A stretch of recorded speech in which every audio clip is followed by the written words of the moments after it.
Still more jokes about President Trump floating the idea of delaying the election. Trevor Noah said, so with the economy in crisis mode and debts continuing to soar, obviously this is all bad for President Trump's re-election hopes. And today, Trump came up with a brilliant new strategy for the election. Just don't have one. Seth Meyers said President Trump on Twitter suggested postponing the presidential election, but just until the Republican Party can find a viable candidate. Trevor, that's right. Trump isn't actually allowed to delay the election, although not being allowed to do something has never stopped him before. Trevor again, no, he can't reschedule the election. For starters, both candidates are like 200 years old. I mean, we got to keep things moving.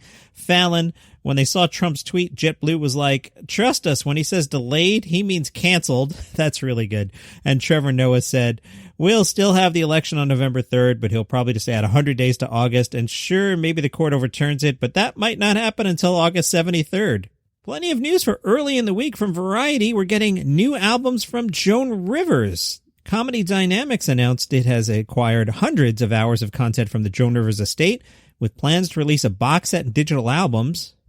Her daughter, Melissa Rivers, said, while hundreds of hours of my mother on tape sounds great to her fans, to my therapist, it sounds like another beach house. Thankfully, Mom was meticulous about saving everything, and some of her best routines collected over literally decades are going to soon be available. For that, we can really be grateful. Brian Volkweiss is the CEO of Comedy Dynamics and a good guy, so I won't goof on his press statement. Joan is the icon of icons in every sense of the word. Not only was she a comedic pioneer, she was an entrepreneur, author, actress, director, and more. We're excited to honor her career and her life's work for many years to come. I've mentioned on this pod before, I worked with Joan Rivers and knew her reasonably well. A pro's pro who knew how to deliver lines. I have an episode in the can that I'm waiting till I need a day off, but I've got some Joan Rivers stories. I've already recorded it months ago. I just haven't used it yet. There's been so much comedy news, but we will get to that some weekend when I'm at the beach or have the sniffles. Craig Robinson is reteaming with Brooklyn Nine-Nine executive producers Dan Gore and Luke Del Tredici for Peacock. It's a comedy called Killing It. This from The Hollywood Reporter.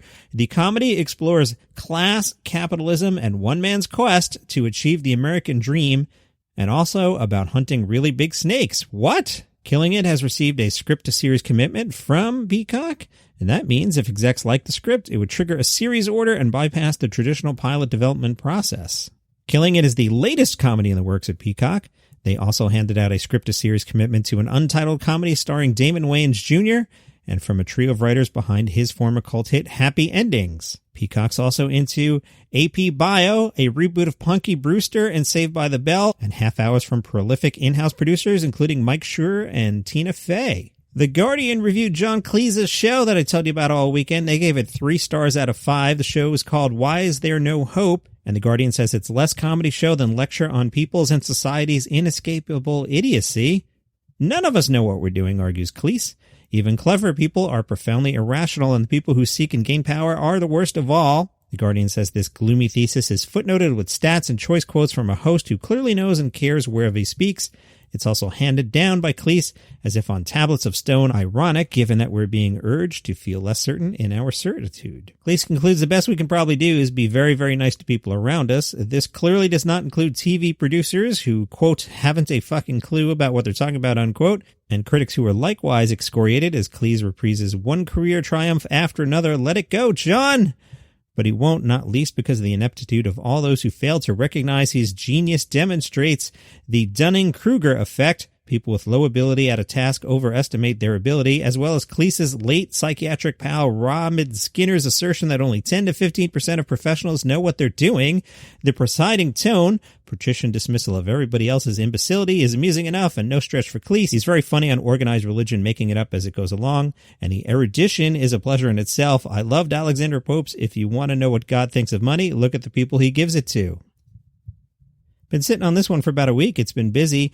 Zanie's Comedy Club opened back up in Chicago, and the Chicago Tribune sent somebody over there and said on Saturday night, this again about 2 weeks ago, about 9:30, the Zanie's headliner Kelly Howard arrived at the stage, took off her mask, exhaled, shook her head in a kind of disbelief, and eyed the container of disinfectant wipes prominently located on top of the piano. Howard said, "People, why the bleep are we all here?" It was an excellent question. The reporter says some of us at least were just doing our job of cultural reportage and opining. As assigned. And from the rear behind a KN95 mask firmly in place. But others had made a choice for their leisure activity, one that got much abuse from the stage. Howard said, "We got a pandemic going on, and you want me to make you laugh." Zanie's has reopened its Chicago and Rosemont venues with capacity limited to 50 reasonably well-spaced patrons. That's down from their usual 125.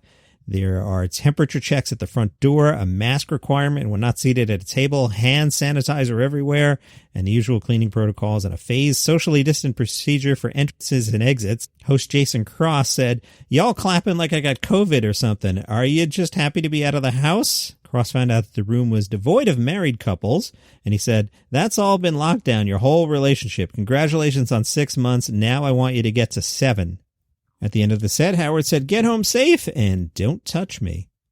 Wilford Brimley passed away over the weekend, and Rob Schneider, of all folks, tweeted this. He said, "Lastly, Wilford Brimley never told anyone, but after the Iron Curtain fell in Europe, he single-handedly helped over 40 orphaned Romanian children get adopted and flown to the United States. A truly marvelous human being. Rest well, my friend, in God's arms. You done real good."